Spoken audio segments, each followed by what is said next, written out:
Is it a serial killer movie? Is it a movie about viruses? Is it a movie about, well, what is this movie about? Alien. Let's talk about this movie, what makes it great, and I'll give you some wild analysis of this coming up next.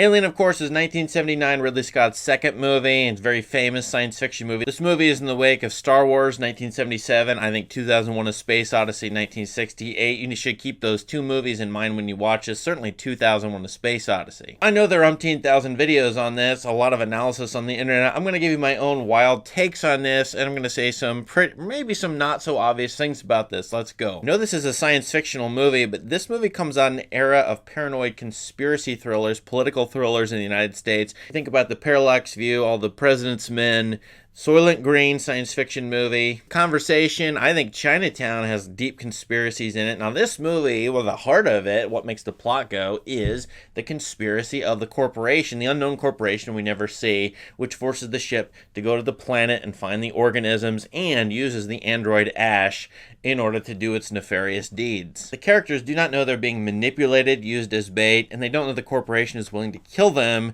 in order to gather the organism, and the android is out to get them, or is out to actually destroy them if it will. Kind of like the HAL 9000 computer in 2001: A Space Odyssey. I think the android Ash is sort of in that vein of nasty, devious robots who break laws or have no morality. Thus the characters begin to think later in the movie, a la Ripley, the Sigourney Weaver character, that hey, they're being manipulated by a gigantic corporation. How come the company sent us a damn robot? All I can think of is they must have wanted the alien for the weapons division. Going along with the corporation controlling these people is that the ship is named Nostromo from a Joseph Conrad novel, which is all about class conflict and colonialism. You should read that novel. And then the crew are miners. In fact, this is a mining ship, a commercial ship. They're bound by law to do certain things. They're under contract. And you have all of these characters, I think including the captain, as laborers. It's kind of like they're British, northern British laborers in a mine. And they're being run by some government or corporation that's controlling them from far away. They are hardened, sort of working class sorts of types. Many of them, at least two of these characters are. And we get the feel that they are lower class and they're not getting paid enough. Hey, Ripley, I want to ask you a question. If they find what they're looking for out there, does that mean we get full shares? Don't worry, Parker, yeah. You'll get whatever's coming to you. Look, I'm not going to do any more work. We get this straightened out. The movie therefore pits, I think, laborers, miners versus corporations. You get the look sometimes in this movie of an oil rig or of sort of a dark mine shaft when these characters go and discover the alien ship. There's even a mention of coal in this movie, reminding me of coal mining or British coal mining. Of course, you remember Ridley Scott is a British citizen. Anything else? Yes, it's rock, lava base. Deep cold, well below the line. The reason the plot goes is because the characters are forced to, by contractual obligation, go to find this organism, this life, otherwise they won't get paid. The movie basically opens with, first, the line by the John Hurt character, "I feel dead." Ironic, because he's going to die later in the movie. Oh, I feel dead. Anybody ever tell you look dead? But then the lower class characters say, hey, we need to get paid our equal fair share. They're complaining about workers' rights, equal pay, and so on in this movie. And that's how this movie opens, with working class sorts of concerns.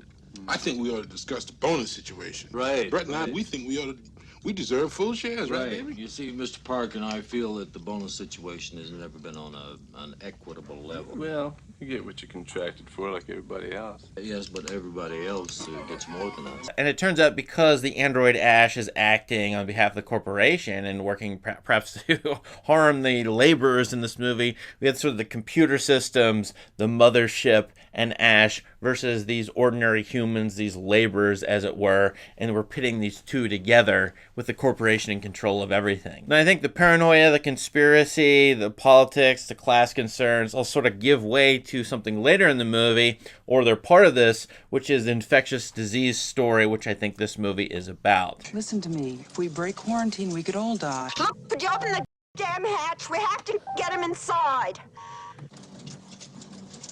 No. I know there are lots of different ways to read this movie and what's going on with the chest burster.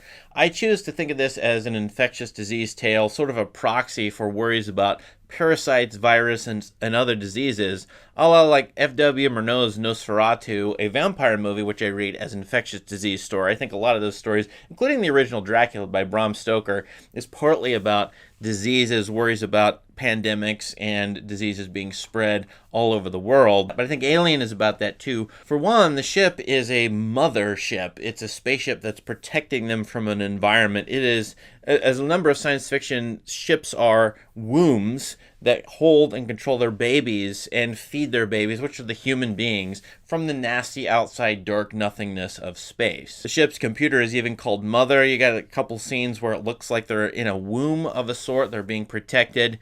And then the threat to the ship is that something's going to come from the outside into it, infect the ship, and harm everybody in it. In fact, they should quarantine when the three explorers go out to the alien ship and then the alien gets on the one guy's face. Ridley, the mother protector, as the Alien franchise series will develop, wants to quarantine, and everyone should follow that rule so that things from the outside don't come inside the ship and infect and harm everybody in it. Hey, Ripley. Right here. We're clean. Let us in. What happened to Kane? Something has attached itself to him. We have to get him to the infirmary right away. What kind of thing? I need a clear definition. An organism. Open the hatch. Wait a minute. If we let it in, the ship could be infected. You know the quarantine procedure. 24 hours for decontamination. Later on, the lower class workers say, hey, we should freeze him in order to quarantine and protect ourselves and the interior of the ship as well. How come they don't freeze him? How come you guys don't freeze him? Threats of the alien coming from the outside in. One, it's a parasite and it's infecting one of the human beings. Two, its blood is acid and can eat through the hull, literally eat through the womb of the ship, expose everyone to the elements of space. A couple times in this movie, in fact, when they land, right before they encounter the alien ship, the threat to the exterior of the ship, the hull breach, is a concern. It's a whole breach. And so everything in this movie is about whether characters are outside or inside, and whether things from the outside are coming in and going to expose the womb, open it up to space, and then kill everything inside. As it turns out, the alien, well, it has to be gotten rid of. We have to literally throw it out into space to eject it from the interior of the ship. So like a virus or parasite, you have to get rid of the thing that is harming whatever the organism is. Here it's the womb, the ship with all the human beings in it. Really, the second half of the movie is about this infectious disease story. I find it compelling and interesting. Everyone's thrilled by it. So I think this kind of thing still goes on, where you have outsiders, monsters, creeps, serial killers coming inside trying to wreck a house, a village, a town, a city, a spaceship,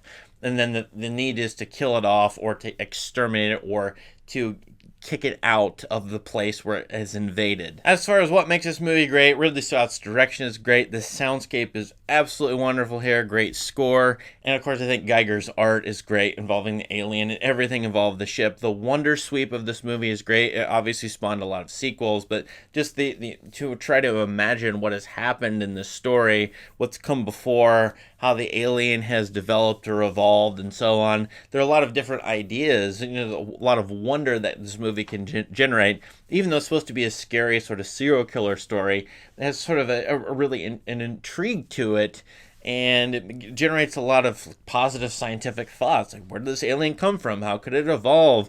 What happened to get it on the original ship? What happened to that ship? Where did that ship come from?